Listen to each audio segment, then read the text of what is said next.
Hello everyone, welcome to Kelontong Ruru, and today's video is a bit different because I'm not using my native language, which is Bahasa Indonesia or Indonesian language. I'm gonna use English, so sorry if there is any mistakes since this is not my mother's tongue, but I'm using English because I think I already share almost all of my knowledge in Bahasa Indonesia, and I've got so many direct message in Instagram or even YouTube regarding the translation about my Bahasa Indonesia content. So from now on, I'm gonna release several parts of my contents using English language. So I hope I can give you a better understanding about how do you say it? How I take care of all of my Nepenthes and several things about my specific tricks. And then we gonna talk about the most common question, which is the soil mix. So as we can see, sphagnum moss and perlite is the most common and the most safe soil mix for Nepenthes or any other carnivorous plants. I'm also using sphagnum and perlite, usually specifically for seedlings or when I do cuttings. As you can see, this is a seed grown Nepenthes, and I'm using sphagnum and perlite 50-50 or 1 compared to 1 ratio. But as you can see, when we are talking about seedlings, I also have this enigmatic plants or Nepenthes. Maybe some of you guys already know what kind of Nepenthes is this. This is Nepenthes campanulata, and as you can see, this one is seedlings. I've got 5 seeds from my friends Hadi Susilo, but this is the only sole survivor. And as you can see, I'm using a mix of Canuma, Akadama, and perlite. And I'm using leaf sphagnum for the toppings. And when they become bigger for campanulata, and when you have some drainage or even from the bottom, campanulata tends to make some kind of stolon, and they can grow the basals in a very bizarre way, like from the sides or even from the bottom. I see it when I visit my friends at the Susilo and see the mother plants. So regarding seedlings, just use whatever you want, as long as it's very humid and very compatible for the root system, because the seedling of Nepenthes, the roots of Nepenthes seedlings is very fragile. So I think that sphagnum moss and perlite is the safest way to take care of Nepenthes seedlings. And then as we can see, I have so many hybrids, and maybe some of you guys also, but maybe we can see about their parentage or lineage, because sometimes genetic jackpots can do whatever they want. Like when you hybridize Truncata and Jacqueline, Truncata is a very big plant and have strong roots, not very massive but strong. When you are repotting Truncata, you can see that their fibrous roots is thick and big. But when you compare to pure Jacqueline species, the roots is very different compared to Truncata. They are very fibrous and a bit of massive. And then when you hybridize them, we can only assume that they share 50-50 of their genetic traits. So maybe the roots are not very massive like Jacqueline, but judging from the size of these plants, I can assume that the roots is more similar to Truncata. So I do the most safest way to using sphagnum, perlite, a bit of perlite, and cocoa husk. As you can see, this is a cocoa husk or cocoa chip, and this gross things is not a pathogen or else, but this is the trichoderma. I always use Trichoderma and Mycorrhiza as a defense mechanism against pathogen, especially another pathogen fungi.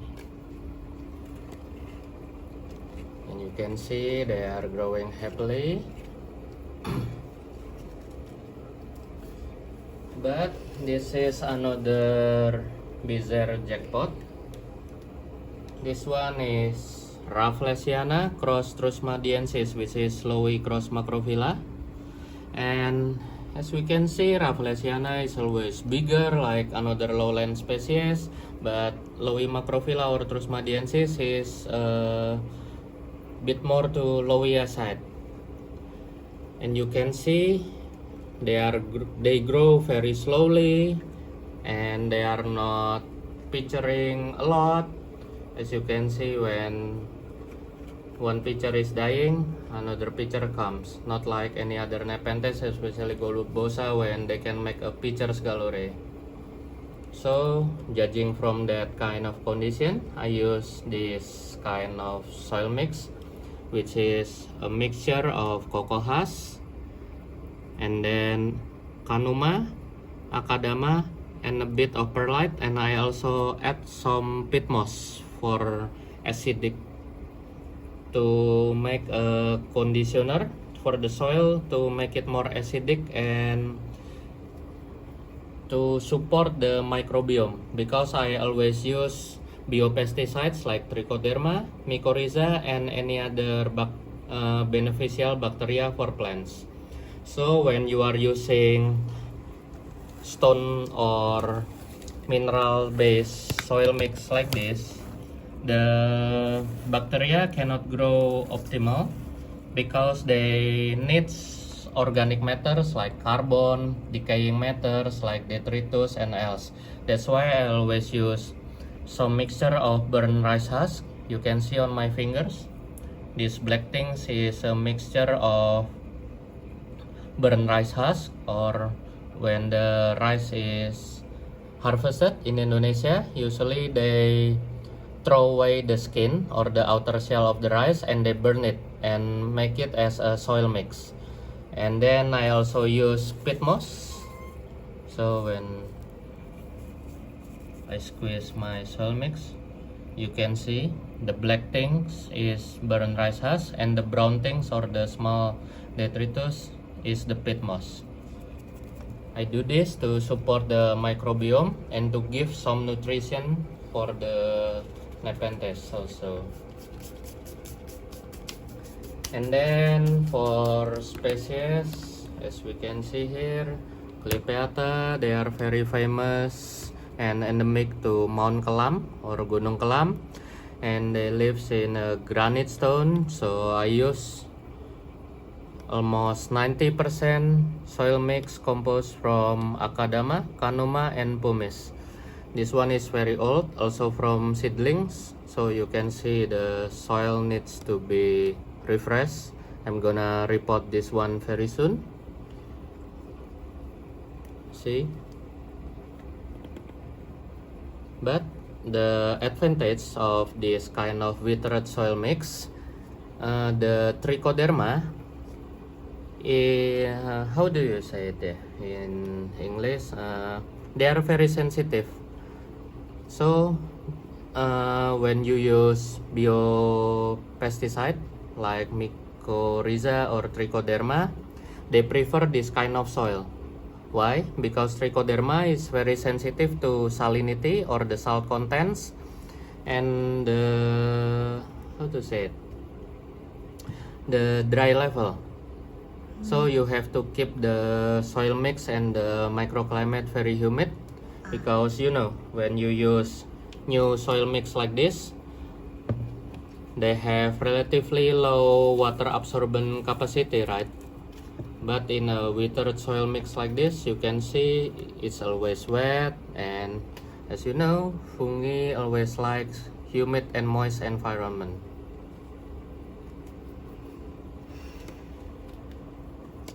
So the basic things why a lot of my plants use this kind of soil mix using any organic and inorganic matters, because I believe the more complex soil mix, is the safest way to support the growth of the Nepenthes, because plants tend to have some deficiency of nutrition like chlorosis and else, and it could be anything, not just like nitrogen, phosphor or potassium, but also some micronutrients. When you are using complex soil mix like this, you can ensure that every nutrient is always available to the plants. So you can see not all of my plants showing some kind of deficiency, except some udems or some chemical burn like this, because I love to experiment with so many things, not just fertilizer or biopesticides. I also do some mad scientist experiments also. I cannot classify this, but this is some kind of hazardous chemical. But you can see Nepenthes is very tough plants. It can withstand a lot of my mad scientist experiments. So beside the nutrients,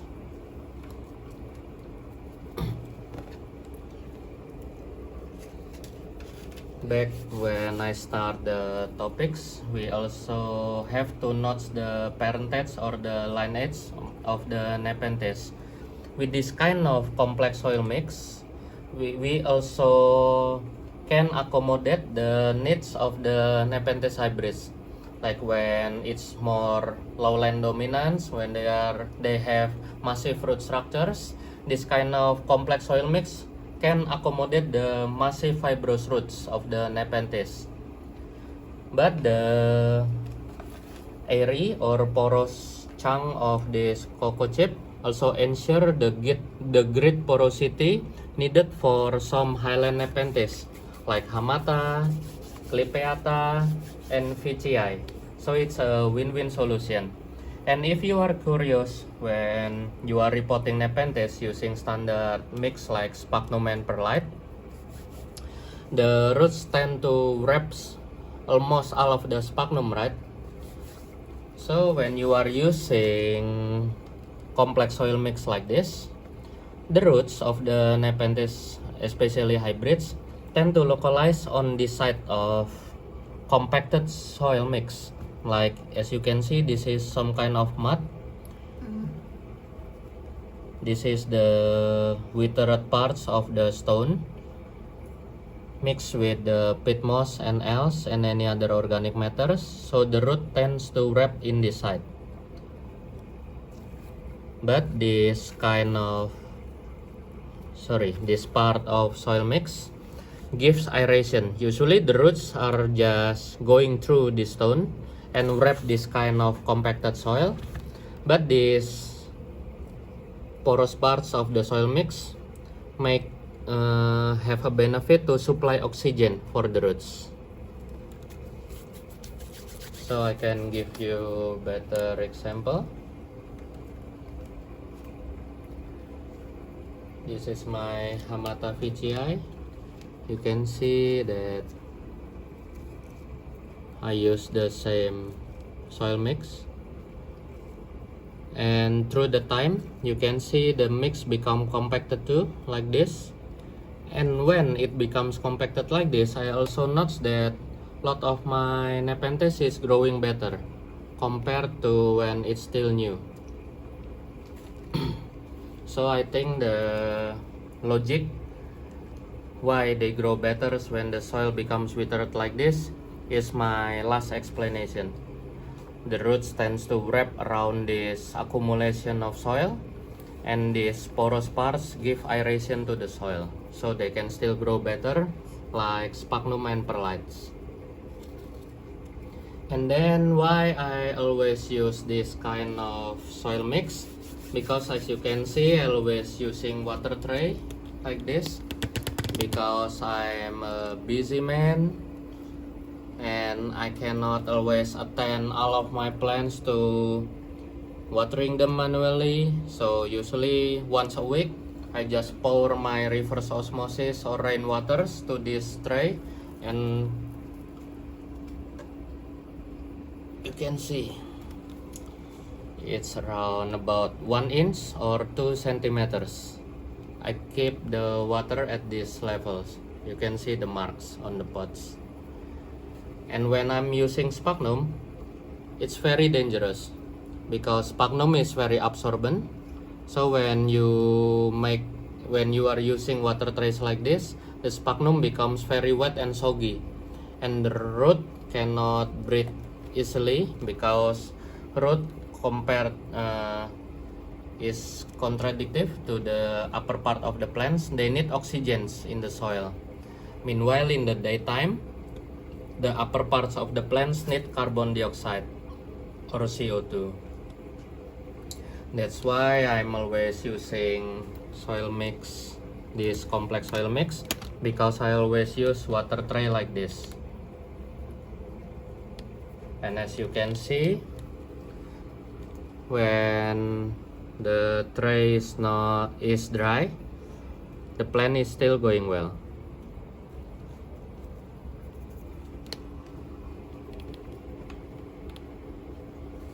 When I visit Robert Cantley from Borneo Exotics, I also got a confirmation from him that he's saying that the complex soil mix is the better ones. With that kind of reason, because we can ensure that every nutrient is always available for the plants, so we don't have to do nothing. What I do is maybe put some dead insects, dried insects, or Osmocote, of course with low nitrogen level of Osmocote. And then for this kind of soil mix, I use whatever it is, but one of the best is this kind of pumice stone. As you can see, this one is pumice. The best one is the one with porous surface like this, and the other is just Canuma, Macadama, Perlite, and even Osmunda roots, fibrous Osmunda roots, as we can see in here. See, this is the chopped root parts of the tree ferns.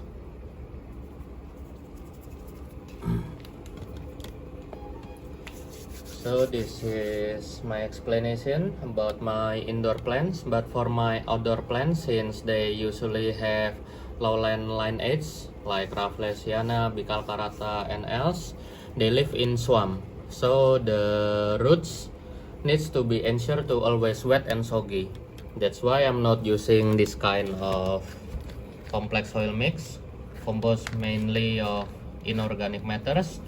But usually for my outdoor plants, I'm also using water tray, but I'm using a simple soil mix, the coco peat, burnt rice husk, and sometimes I also add a bit of peat moss.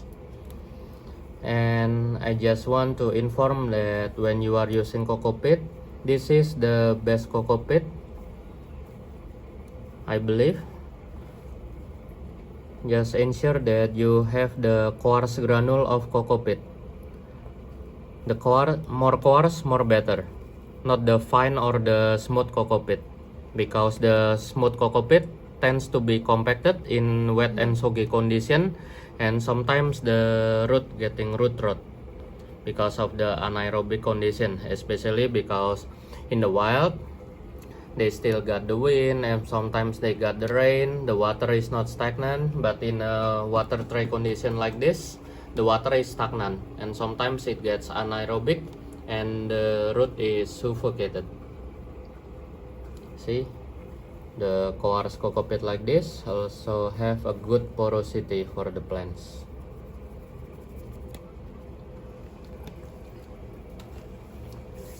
And then I also, maybe some of you are noticing that I also use leaf sphagnum moss like this. I always use leaf sphagnum moss like this when I do cuttings. As you can see, they had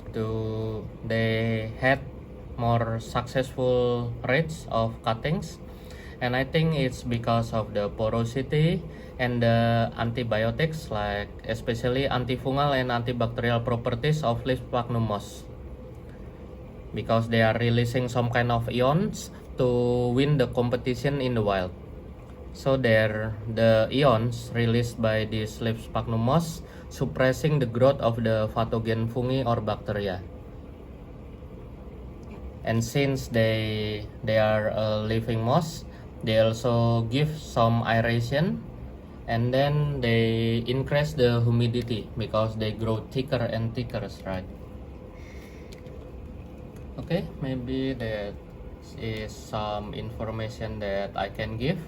Maybe after this we can take a glance about my outdoor or lowland Nepenthes conditions, so you can have a better understanding about this soil mix content. So welcome to my rooftop. This is not a greenhouse, just a garden, I think. As we can see, this is where I grow my lowland Nepenthes collection and also some robust hybrids like Alata truncata and else. As I speak before or discussed before, I use a lot of water trays and don't worry about mosquitoes because I'm using, once again, biopesticides for the mosquito larvae. And here you can also see that I'm also using my complex soil mix using most of inorganic matters. And here you see the tree is around 1 inch deep and they are still growing good. And here, this is my lowland soil mix. As you can see, it's already withered, but the more withered soil mix, the Nepenthes grow more merrier, like you can see in here, or even maybe this one is also a good example.